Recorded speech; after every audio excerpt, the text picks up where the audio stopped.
What is going on, guys? Money Webby here, back again on Friday with my updated DFS picks of the week, taking into account all the injury news and stuff like that. So I did my original first look on Monday, I believe that was. Yeah, Monday.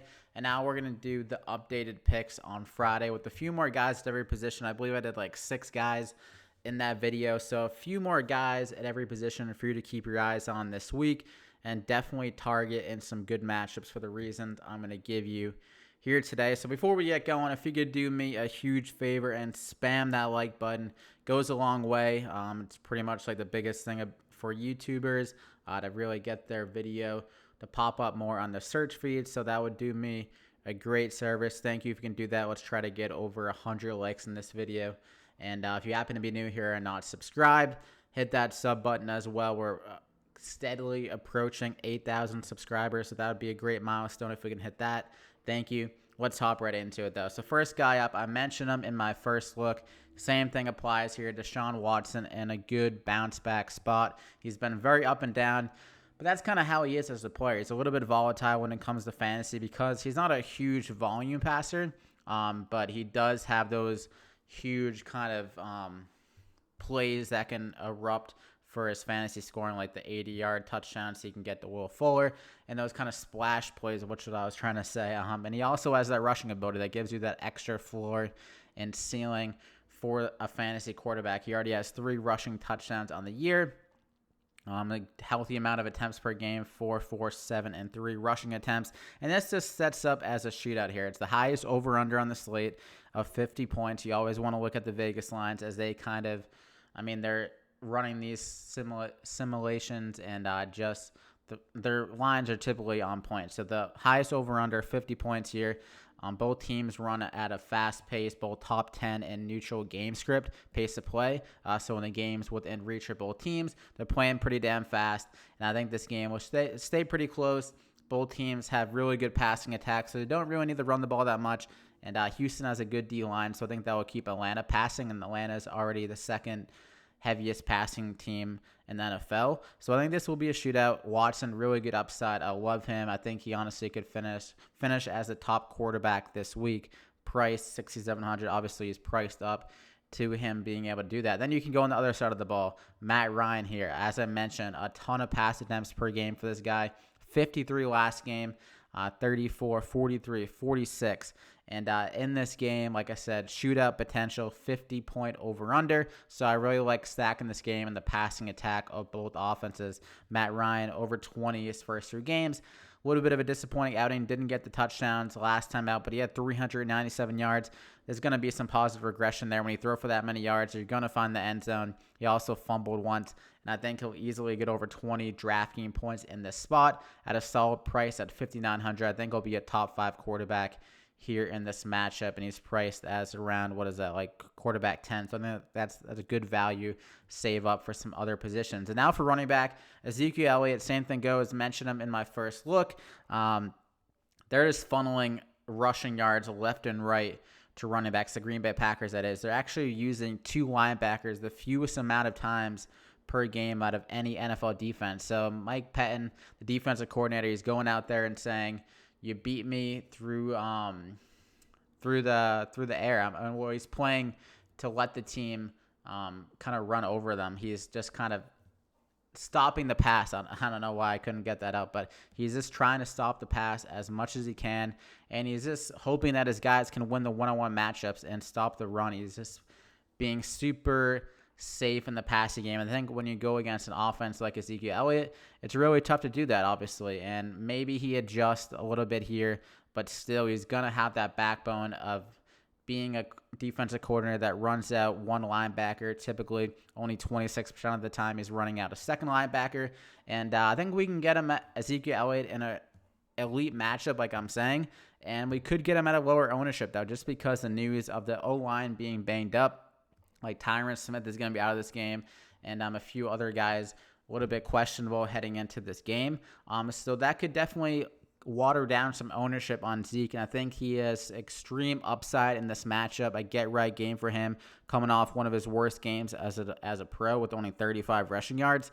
And like I said, lower ownership, really good game script. I think Dallas will get up in this game. Green Bay, I think, will struggle without Devontae Adams. And yeah, it just sets up as a perfect spot for Zeke to get over 100 rushing yards. He's been pretty active in the receiving game when they've been close, like in this game against New Orleans. The first 3 games weren't close at all, so didn't need to use him as a receiver. So I think he has 25 plus DraftKings point upside here on this game. And then for my next running back, David Johnson at 7,500. A little bit of a better value, but same thing goes here. A defense that funnels in to David Johnson's ability. He's a great receiver, one of the better receiving running backs in the NFL. We saw that last week, 8 for 99 against Seattle through the air. And on Monday night, if you were watching that game, the Bengals had no idea how to stop the running backs out of the backfield in the receiving game. I'm not sure if they were just letting those happen, but it was pretty ugly. So we saw Jalen Samuels and James Conner combine for like 15 catches or something like that. Something crazy. And David Johnson, he's a better receiver than both of those guys. And the Bengals on the season are allowing the second most receptions to running backs. So David Johnson, a great spot for him to get 5+ catches, over like 70 yards through the air. Honestly, he can get, especially with the injuries to Christian Kirk, who's going to be out of this game, and Damian Bird is probably going to be out of this game as well. So those two guys, Kirk was like the second target behind Larry Fitzgerald for the receivers. With him out of the game, David Johnson could get 10+ targets pretty easily here. And he's tied for the most routes run among running backs. So I think, like I said, huge upside through the receiving game. And at 7,500 and a PPR scoring like DraftKings, I think that's a good little value to save some money if you don't want to go with Zeke. You honestly could pair both of those guys up, because at wide receiver, we do have a great value on the board at 3,400, I believe. And then for my next running back, we can go with David Montgomery, who I mentioned in the first look. It's just a volume kind of positive regression spot for Montgomery.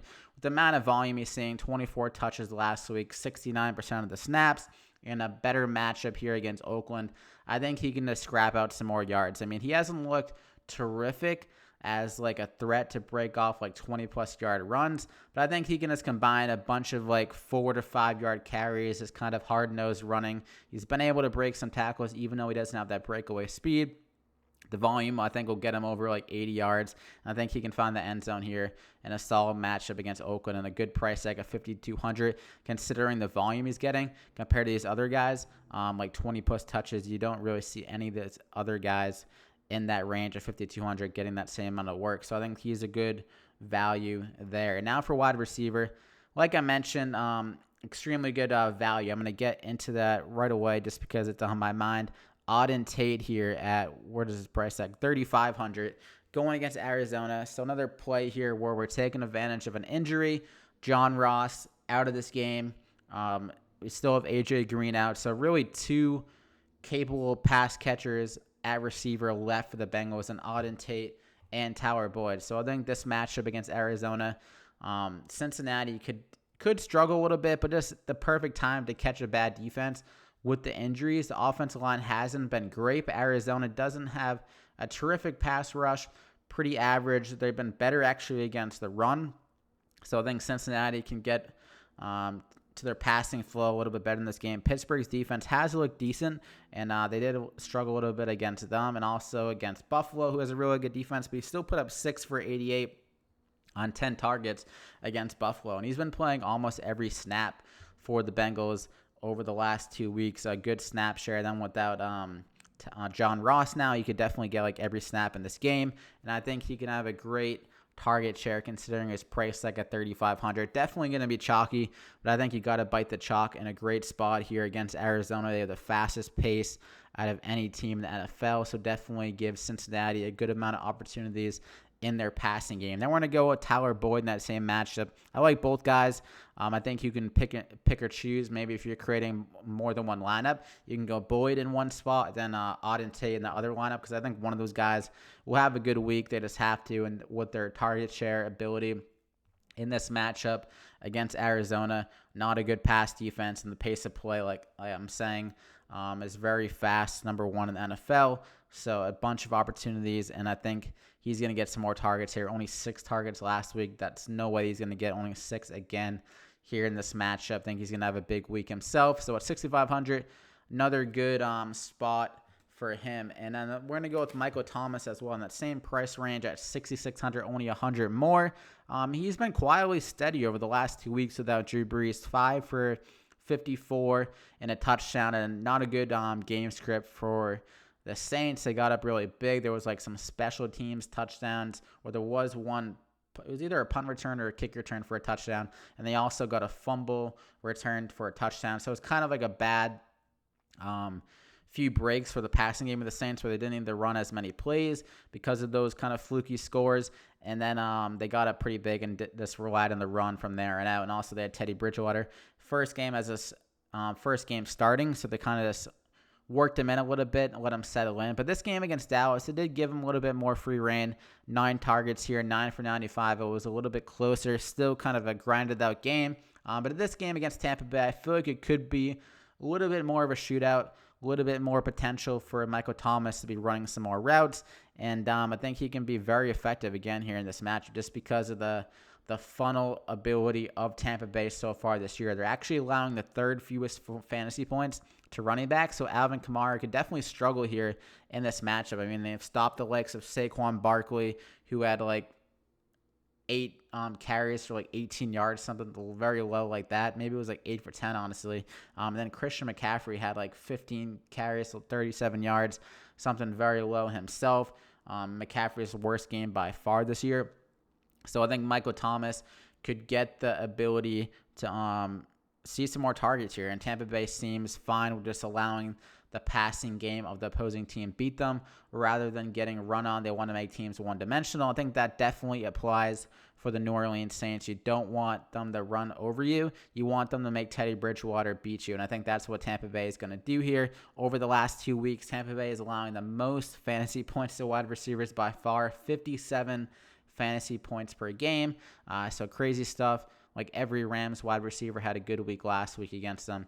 Michael Thomas, I think he's in for a good week himself. And now for a GPP dart throw, we're going to go with Will Fuller here. Seems due for that breakout game. Kenny Stills a game time decision. Obviously, if Stills is out, that helps out Will Fuller a lot. That'll probably spike up his ownership a little bit, considering his cheap price tag of $4,500. And also Kenny Stills has been kind of taking away some of those deeper passing targets from him. So obviously, if Stills is out, it's a boost for him. But even if he does play, it just feels like the week is coming for Will Fuller to catch one of those deep balls. I mean, he was very close this past week. I believe Watson missed him on like a 70-yard touchdown, or would have been touchdown.